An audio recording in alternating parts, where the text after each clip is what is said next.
Bienvenidos a esta tercera jornada de comunicación comunitaria.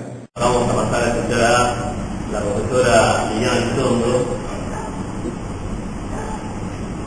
Bueno, buen día, ¿qué tal? En principio, agradecer a los que han estado en la organización la posibilidad de poner en común las preocupaciones académicas producidas en clave de investigación, en este caso de acuerdo a lo que venía adelantando Alejandro.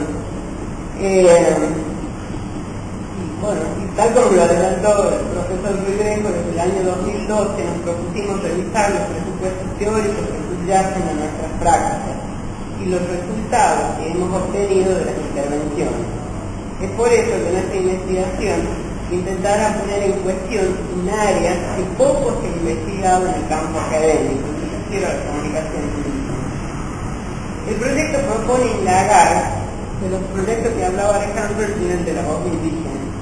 El proyecto propone indagar herramientas teóricas y en caso de ser necesario generar nuevas a fin de que las categorías permitan reconocer el grado de proximidad y distancia que existe entre las nociones de comunicación con identidad y comunicación alternativa. Para dar cuenta de esa vacancia, se relevarán las prácticas de FM comunitaria La Voz Indígena, que está al aire desde antes de la aprobación de la Ley de Servicios de Comunicación Audiovisual, y que en su singularidad estaría poniendo en evidencia lógicas en común entre ambas perspectivas. Todo ello fin de construir estrategias comunicacionales en un contexto de enorme complejidad étnica, cultural, económica y social como es el de Tartagal. Metodológicamente se puede hacer un análisis de la propuesta política y del contenido de la radio, como así también el relevamiento de las fuentes documentales en las que quede registrado el origen, la misión y la visión, el acta de creación, la programación, el organigrama de funcionamiento y toda la documentación que dé cuenta de las 4 dimensiones que solemos abordar para los proyectos comunitarios: la dimensión político-cultural, la dimensión comunicacional, la dimensión económica y la organizacional. ¿Qué esperamos de esto? Que los resultados arrojarán líneas claves para construir políticas públicas. Eso es el deber, digamos, si la investigación tenga algún sentido. No conseguimos la investigación como un hecho fruitivo de cada uno de nosotros, sino con el objetivo de producir políticas públicas. ¿Desde dónde partimos? Los resultados previos de esta investigación podríamos resumirlos del siguiente modo. Uleiro, en Radios Alternativas en América Latina, afirma que conviven en el campo de la comunicación alternativa diferentes tipos de encuentros entre prácticas de comunicación y objetivos políticos y la forma de denominación de cada una de ellos.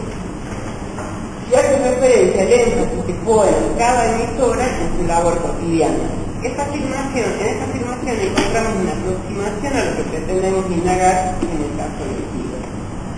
Radio Comunitaria La Voz Indígena se encuentra su génesis en las intervenciones realizadas por la carrera de comunicación social. La ausencia de comunicadores indígenas en la zona fue el punto de partida del proyecto en el año 2002, procurando formar a distintos miembros de todas las etnias en los talleres de radio. La creación de la radio la convirtió en aquella época en el único medio en la zona en que las comunidades indígenas podían expresar su propia lengua y situación política y social, mostrando con ello el intento de impulsar experiencias comunitarias tendientes a propiciar la democratización de la comunicación. La categoría comunicación con identidad ha sido concebida por los pueblos originarios como diferente a la comunicación comunitaria, y es allí donde aparece el problema para establecer las razones que dicen las diferencias. Fundamentalmente, en el caso de la voz indígena, que se autodefine como radio indígena comunitaria. Y nos preguntamos, ¿por qué una radio comunitaria no puede ser enmarcada dentro de la comunicación con identidad? Cuando la radio, la voz indígena, se proyectó, partió de la realidad de la ausencia de comunicadores. La creación de una radio comunitaria conlleva la existencia de un objetivo objetivo político de transformación social de los sectores oprimidos. Y esa es una de las características fundamentales que definen a la comunicación comunitaria. La voz indígena parte de la ausencia de comunicadores indígenas y luego se convierte como objetivo principal la transformación. Y de ahí, actualmente, es una de las pocas radios en que las diferentes etnias de la zona poseen un espacio propio. El planteo político es sencillo. La ley del Servicio de Comunicación Audiovisual es posterior a la creación de la radio, le crea un programa manejado por una radio comunitaria y un poquitito más adelante los medios indígenas han pugnado por la categoría de comunicación con identidad. ¿Qué pretendemos, qué objetivos nos fijamos con esta investigación? Proponer estrategias comunicacionales para la implementación de políticas públicas relacionadas con la comunicación del sector sin fines de lucro y de los medios públicos. Aportar herramientas conceptuales para dilucidar el sentido y el lugar que la comunicación con identidad tiene en el campo de la comunicación alternativa y comunitaria en el marco de la Ley de Servicios de Comunicación Audiovisual. Bueno, lo específico no lo leo, así no lo hago. Ahora, ¿en qué clave se tiene que leer este proyecto? Desde el nacimiento de la carrera de Comunicación Social en sede de Tartagal, la intervención en terreno es una de las definiciones más claras del perfil del profesional que se quiere formar. Hemos intervenido en sectores con intereses muy diferentes: escuelas, hogares de niños, hospital local, comunidades indígenas, centros vecinales, comedores comunitarios o bibliotecas. De esos proyectos, el que más se destaca por su permanencia en el tiempo e implicancia política es la voz del pueblo indígena, concebido en el 2002 como proyecto de extensión, nace de acá, de la sede. Con los comunicadores indígenas formados se inició un programa en Radio Nacional Tartagal y desde el 2008 se puso al aire la comunitaria de la voz indígena. En cada clave de lo establecido por la Ley de Servicio de Comunicación Social, hoy debería inscribirse en las características de la denominada comunicación con identidad. La intención de este proyecto es indagar esta experiencia en el marco regulatorio de la Ley 26522 y en el marco de la comunicación alternativa. Otra de las claves posibles para analizar la relevancia de este proyecto radica en la ilusión que significa para la comunicación alternativa la comunicación con identidad, una nueva categoría entre los sectores excluidos de los medios tradicionales. El planteo en ese sentido de que la comunicación alternativa contiene a los sectores excluidos.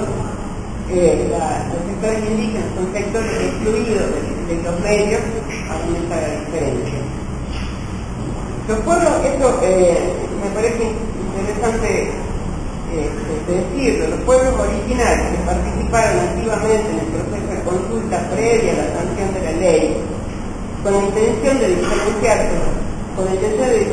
de los medios comunitarios. Hay incidencia en la comunicadora indígena del sur dice: de esta manera, la prestación de servicios de comunicación audiovisual en la Argentina debe contemplar la comunicación administrada por los pueblos originarios, considerando que no somos un sector social con o sin fines de lucro, sino pueblos originarios. No deseamos que se restrinja nuestro desarrollo futuro, por eso encasillados bajo el rótulo de medios comunitarios o populares, es limitarnos en nuestra política autónoma y en el proceso natural de los pueblos originarios. Somos pueblos indígenas que poseemos una identidad propia y creamos y administramos medios indígenas, y así se nos tiene que reconocer.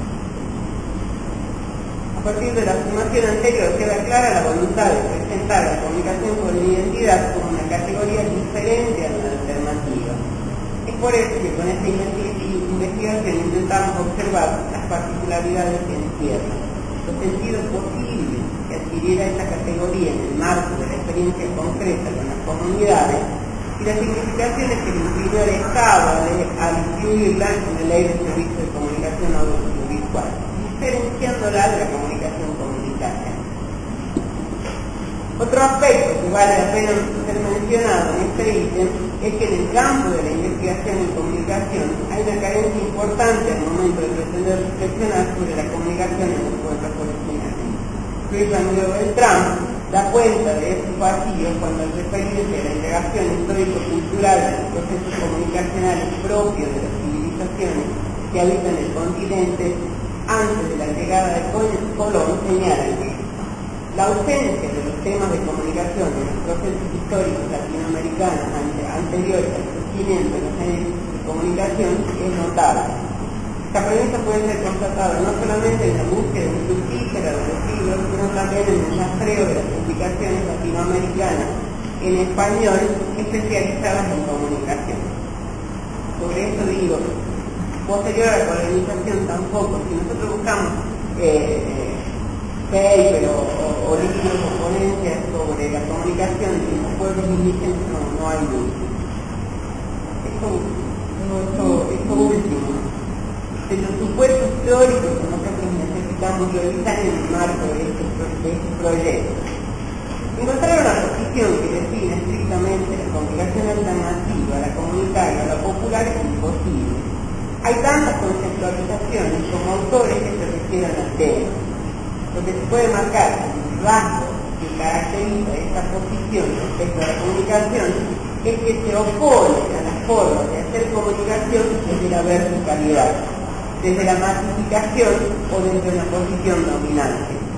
Otro rasgo que se puede marcar es que la construcción del discurso debe obedecer a las necesidades de comunicación y participación. Como siempre sucede, las reflexiones académicas sobre la comunicación alternativa fueron detrás de las prácticas.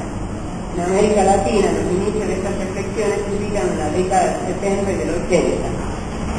El interés por el estudio de los problemas relacionados con lo que por ahora genéricamente se denomina comunicación alternativa podría ser clasificado en la práctica como el estadio inmediato posterior a la etapa de auge de las investigaciones destinadas a servir de base a formulaciones en el marco de las políticas nacionales de comunicación. Todo eso se da en la discusión previa a los 80, donde las políticas nacionales de comunicación, términos que acuñan el profesor boliviano Luis Ramiro Beltrán, comienza a ser una preocupación, y hoy en el 2013 vemos que hay una preocupación fuerte en todos los sectores por generar políticas de comunicación. Por último digo, se plantea la comunicación alternativa popular como el lugar desde donde se aspira a tomar la palabra. La justificación de este postulado se basa en el pensamiento de Paulo Freire, quien explica que la educación como relación dialógica se convierte en la única opción para la libertad. Formula que la pedagogía del oprimido como pedagogía humanista y liberadora tiene dos momentos. Los oprimidos van revelando el mundo de la opresión y se van comprometiendo en la práctica de su transformación. Y un segundo momento en que una vez transformada la realidad opresora, esta pedagogía deja de ser del oprimido y pasa a ser la pedagogía de los hombres en proceso de permanente liberación. De este modo la palabra y la reflexión son los elementos constitutivos de la toma de conciencia de la realidad para luego modificarla y caminar a la libertad.